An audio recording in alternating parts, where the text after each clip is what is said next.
Hello and welcome to the Full Throttle Movement. This week on the Full Throttle Movement we are looking at the Citroen Cactus. Striking green colour, looks that divide opinions. Let's have a look inside and just check this thing out and then take it for a drive. Now for me there's some really nice styling details on this car. I mean, it divides opinion, but I think it's got a few key features. Front headlights, the daytime running lights you see there at the top, they provide a great signature look. Everyone knows it's the Cactus coming up behind you. I don't know if you can quite see that there. But they actually kind of draw your eyes away from the main headlights, which are just above that black section here. So daytime running lights, and that's the actual headlight there. You would never know, but it is there. Now, some of the other points I like about this car, obviously you've got the air bump system here, which has been well talked about. Helps prevent damage in car parks, etc. That's the part about this car I think that divides the looks opinion, is whether or not that's actually necessary. For me, I really like the styling of this this C-pillar here. The roof and the C-pillar, very nice. I do think they could have maybe done something a bit more with the tail lights, but overall as a look, it's quite a strong look. It's practical as well, so I'll have a look in the boot. So I don't know if you can see in there, we've got quite a large space to fit everything in.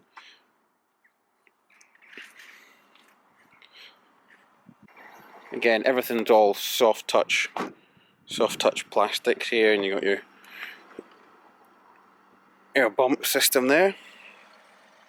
This comes with this is the flare model, so this comes with slightly different alloy wheels. As you can see here, kind of diamond cut style alloy wheels. Let's have a look in the front of the car. Some really cool design features in this car. For me, a couple of standout things is everything seems to be based around a kind of luggage theme. So you have the straps on the door here, stitched leather, again with a handle as if it's from some piece of luggage. On the other side, I'll just go run around the passenger side. On the passenger, on the glove box, you can see that once again it looks as if it's straps, but it actually opens upwards to provide quite a large space inside there as well. The airbag has ingeniously been placed in the headlining of the roof to provide that extra space in there. For those of the people who need to be in the back, have a look in here. See, plenty of space. It can easily sit 6 feet tall adults without any issue whatsoever. In decent comfort as well. Let's take a look inside the Cactus and see what the interior is like.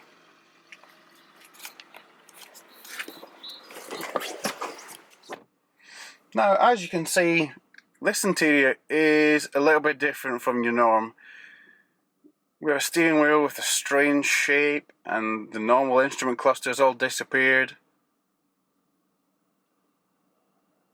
We have some really nice design touches in here, including this particular, I like this vent. This vent's quite nice, just as a design touch.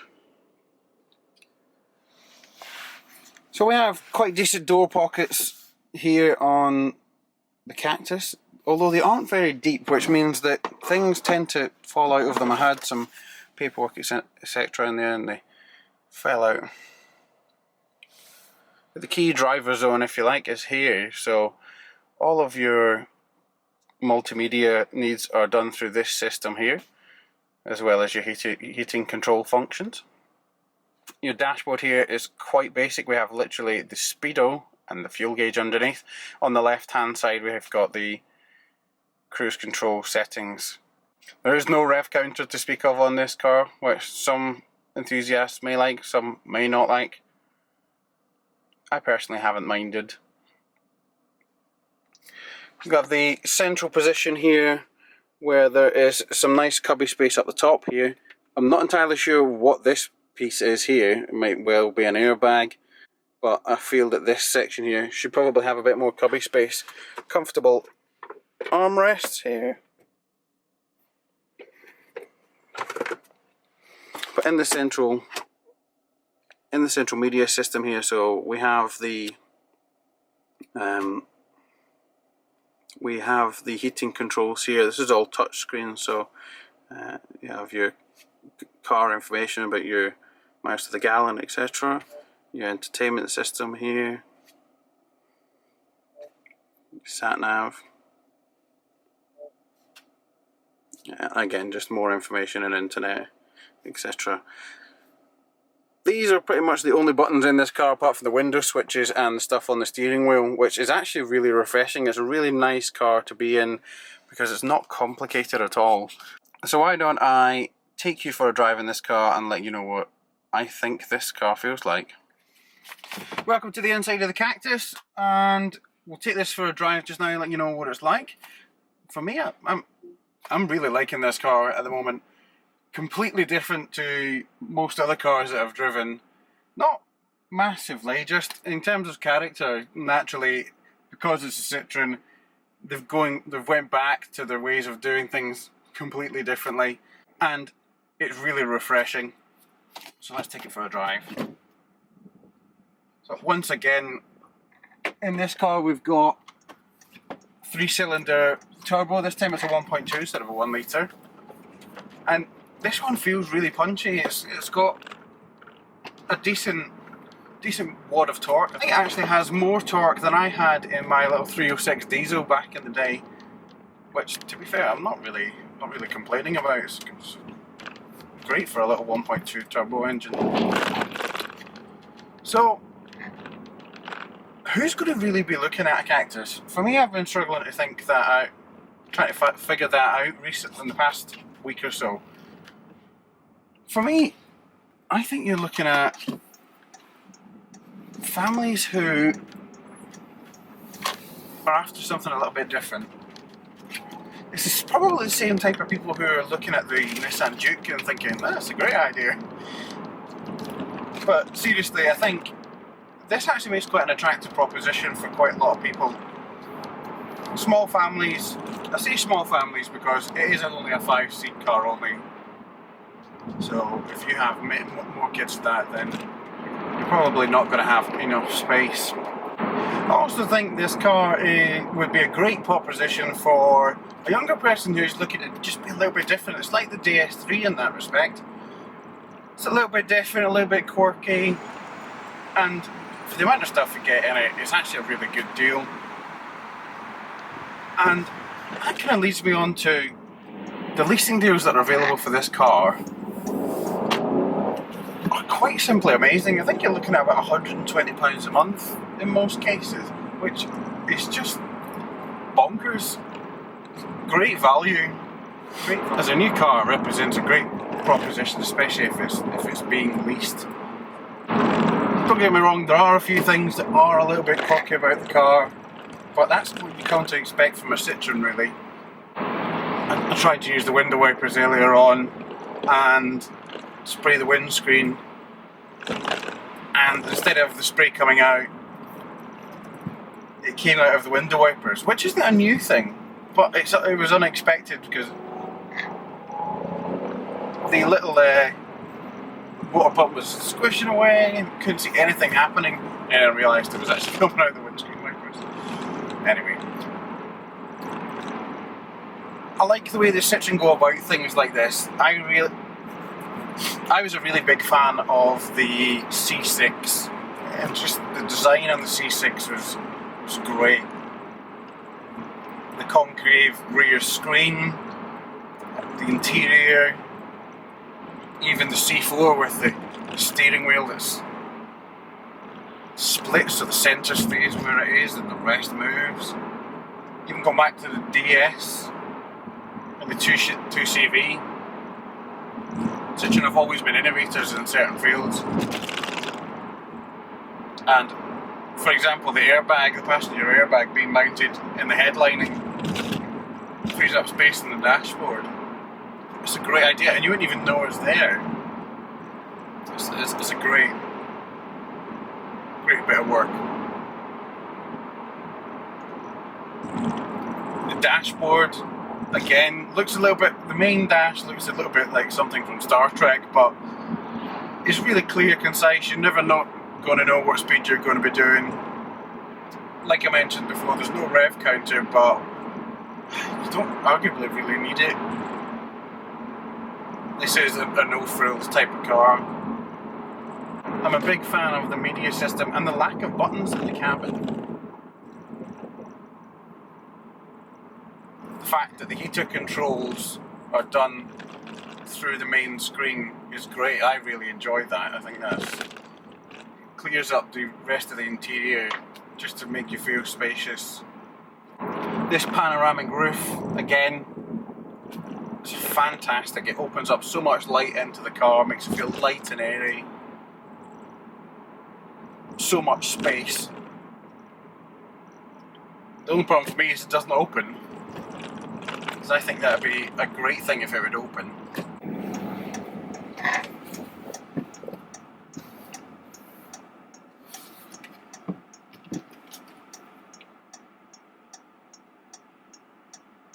Never come to Buckingham.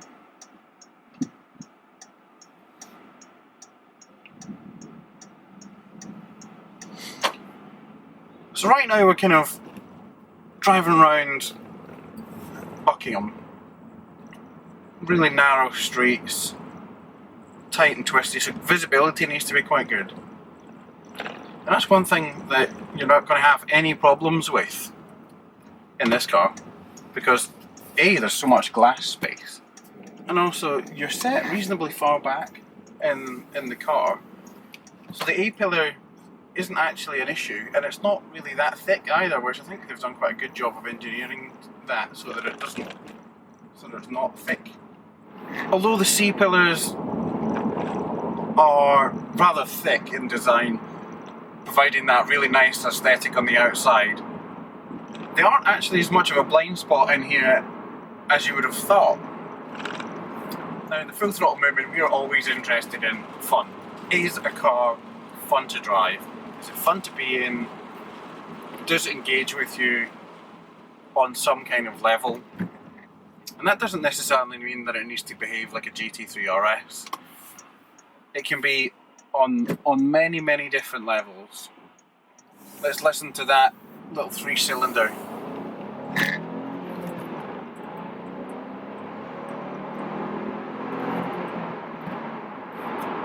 That was easily 60 miles an hour there, so it's not actually that slow. Like I mentioned in my previous video of the Kia, the smaller engines these days are becoming so capable at delivering a car with enough power that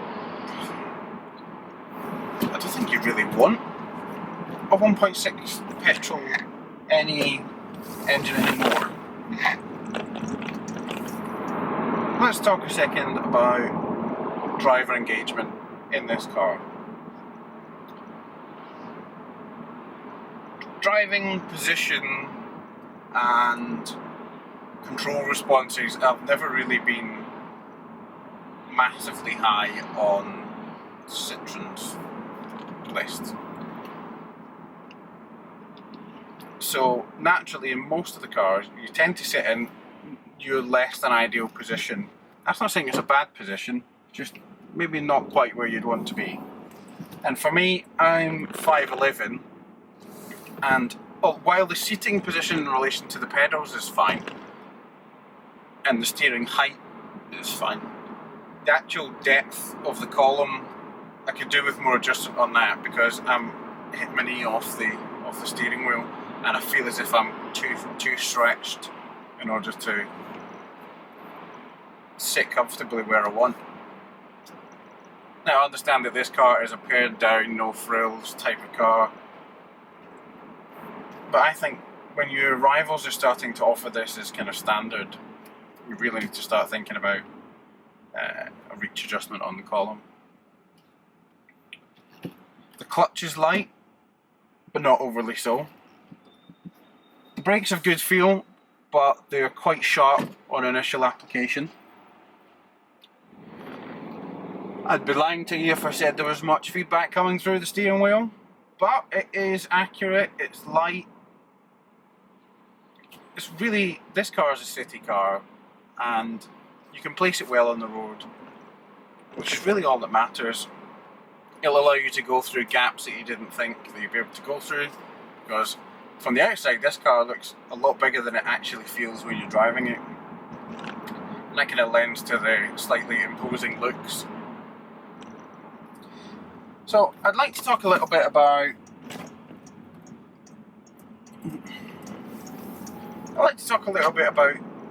the weight saving that's been done in this car. We're going down to some reasonable detail here. So you've got passenger view, passenger visor with no mirror. The driver gets one, which was a great disappointment to my other half when she tried to use it the other night and found that there wasn't one. For such a big car to have such a saving over the Proceed, they're going to have been quite crafty in some of the production methods they've done it with.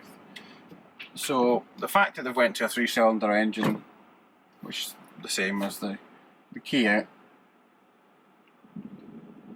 is great, because it means you're again saving weight, you're improving efficiencies within the drivetrain because you've not got as much losses. I always feel with the 3-cylinder cars that there is not very much engine braking, and that the coasting becomes a lot easier, which lends to the eco style of driving, if you like. Naturally this car has start-stop as well. As most of the exterior body panels are made out of plastic, that is probably where quite a lot of the savings have come from. Although adding such a hefty thing as the glass roof will come at a bit of a cost in terms of weight, but in terms of aesthetics it's great, because it is just transforms the car night and day.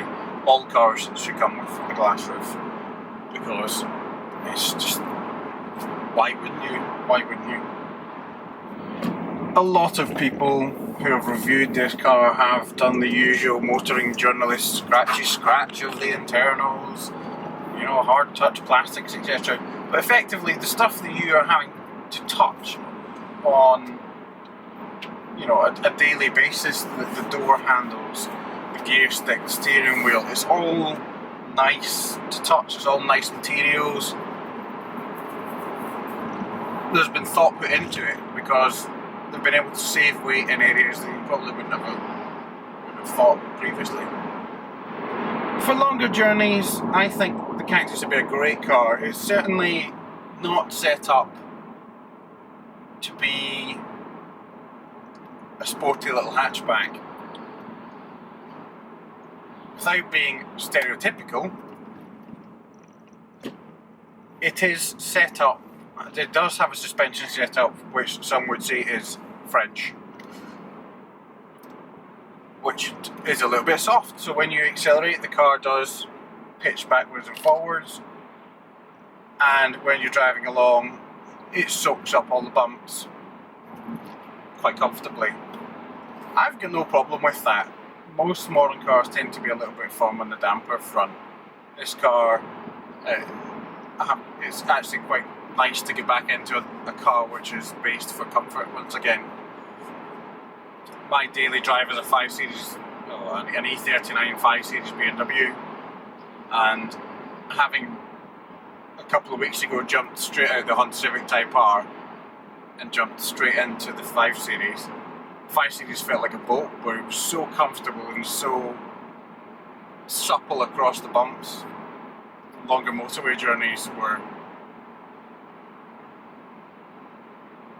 much easier. So for me, the Cactus symbolises a great choice in something different, and I applaud the way Citroen have stuck to the guns and went for something completely different with this car.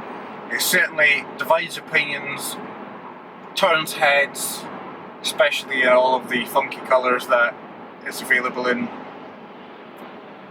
It's a great proposition for a family, it's a great proposition for non-families. For me, it is a car that is quite strong in the segment. It does have drawbacks, as I've mentioned. What I suggest you do is just go and try one out. They're a lot nicer when you're up close and personal with them than they are from a distance. And if my experience is anything to go by, usually on the M6 or the M40 you have 5-6 Cactus coming past you, so they're not slow. One thing I have found is that the seat bolstering isn't quite there at all. It's definitely a city car on that respect. Definitely a city car. There's literally very, very little side support for your legs and pretty much none for your back. But I would go and check one out, take it for a test drive and just understand how everything works. If you like this review, please check out our Kia Proceed GT line review here and check out our Honda Civic Type R review here. Please like, subscribe, comment, join us on the Full Throttle Movement Facebook page and Instagram page, and get us on Twitter at FThrottleMove. Check out thefullthrottlemovement.com for a written review on this car and some of the other cars, and we'll try and update that weekly so that you've got good content to have. Cheers.